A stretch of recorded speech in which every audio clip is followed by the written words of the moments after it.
Ya. Selamat pagi anak-anak, bagaimana kabar kalian hari ini? Semoga kalian di rumah dalam keadaan baik-baik saja ya. Hari ini kita belajar IPA tentang peredaran darah manusia. Nah, bagaimana? Apakah kalian sudah siap mendengarkan penjelasan dari Ibu? Kita langsung saja ya.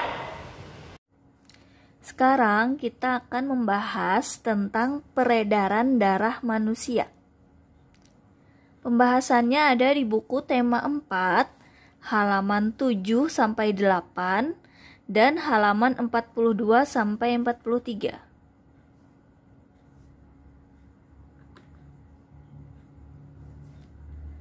Darah berfungsi mengangkut oksigen, sari-sari makanan, serta zat-zat sisa dalam tubuh manusia. Darah dibedakan menjadi dua bagian, yaitu plasma darah yang berbentuk cair dan sel darah yang berbentuk padat. Sel-sel darah dibedakan menjadi sel-sel darah merah, sel darah putih, dan keping darah. Peredaran darah adalah pergerakan darah ke seluruh tubuh. Peredaran darah pada tubuh manusia selalu berada dalam pembuluh darah, sehingga disebut peredaran darah tertutup. Darah yang banyak mengandung sari-sari makanan beredar dan tersebar ke seluruh tubuh. Selain mengandung sari-sari makanan, darah juga mengandung oksigen yang dialirkan dari paru-paru menuju jantung.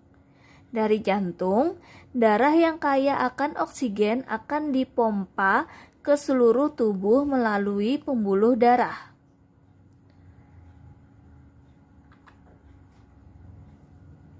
Macam-macam peredaran darah. Peredaran darah terbagi menjadi dua, yaitu peredaran darah kecil dan peredaran darah besar. Peredaran darah kecil yaitu peredaran darah dari jantung menuju ke paru-paru, kemudian kembali ke jantung. Urutan proses peredaran darah dari jantung atau bilik kanan ke paru-paru, kemudian dilanjutkan ke jantung atau serambi kiri. Kemudian, peredaran darah besar adalah peredaran darah dari jantung kemudian mengalir ke seluruh tubuh selain paru-paru dan kembali ke jantung. Urutan prosesnya yaitu peredaran darah dari jantung bilik kiri menuju ke seluruh tubuh dan kembali ke jantung atau serambi kanan.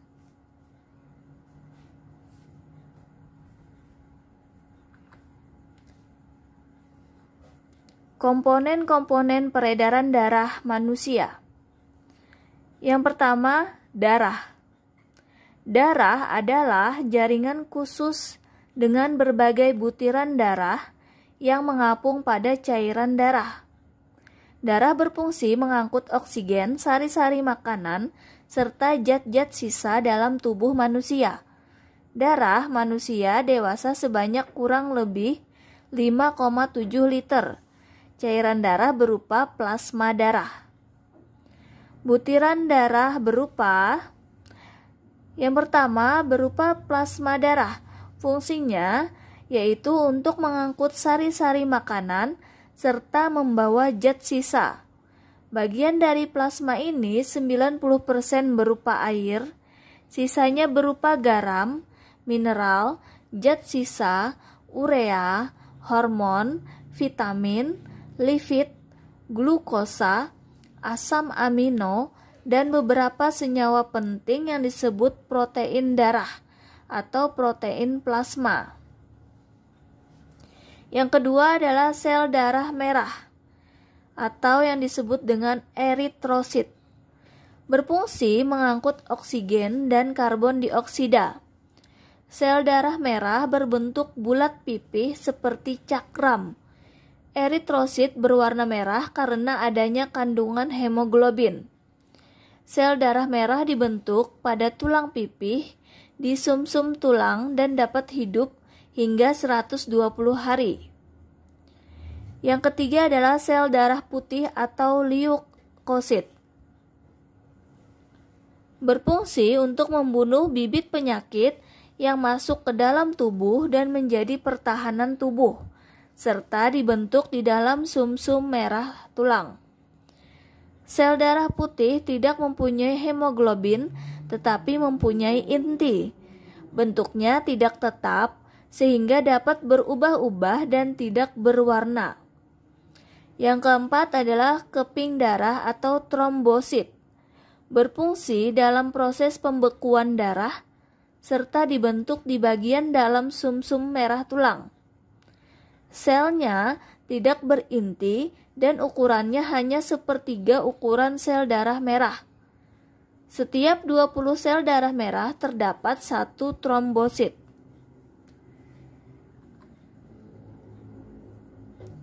Yang kedua adalah jantung. Jantung adalah sebuah rongga atau organ yang memompa darah lewat pembuluh darah oleh kontraksi berirama yang berulang. Jantung memiliki bentuk cenderung berkerucut tumpul. Fungsi jantung adalah memompa darah ke seluruh tubuh. Jantung terdiri atas 4 ruang, yaitu serambi kanan, serambi kiri, bilik kanan, dan bilik kiri. Serambi adalah ruang untuk menerima dan menampung darah yang masuk ke dalam jantung. Serambi kanan berfungsi untuk menerima darah dari seluruh tubuh. Serambi kiri berfungsi untuk menerima darah dari paru-paru. Bilik adalah ruang untuk menampung darah yang akan dipompakan ke seluruh tubuh. Bilik kanan berfungsi untuk memompa darah ke paru-paru, sedangkan bilik kiri berfungsi untuk memompa darah ke seluruh tubuh. Di antara serambi dan bilik terdapat katup jantung yang disebut valvula. Katup jantung berfungsi untuk mencegah darah dari bilik tercampur dengan darah dari serambi. Cara kerja jantung sebagai berikut. Yang A, serambi mengembang, darah dari pembuluh balik terisap masuk ke dalam serambi. Yang B, serambi menguncup, bilik mengembang, darah dari serambi dipompa masuk ke dalam bilik. Yang C, bilik menguncup, darah tidak dapat kembali ke serambi karena adanya klep di antara serambi dan bilik.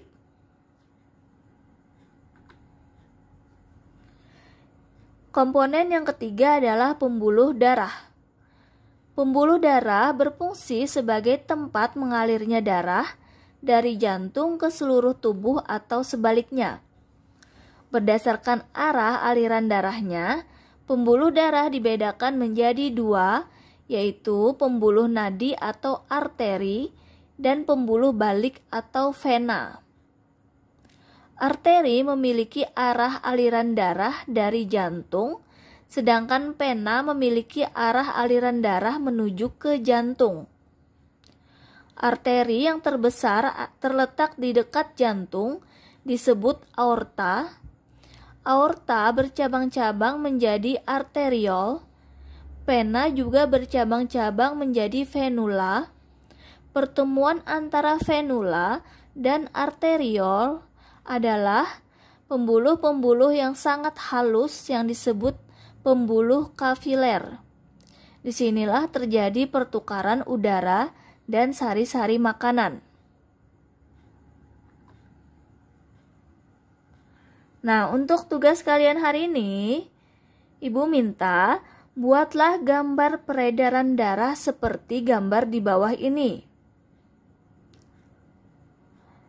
Tugas ini paling lambat dikumpul hari Jumat, tanggal 16 Oktober 2020. Tolong digambar yang rapi dan diberi warna ya.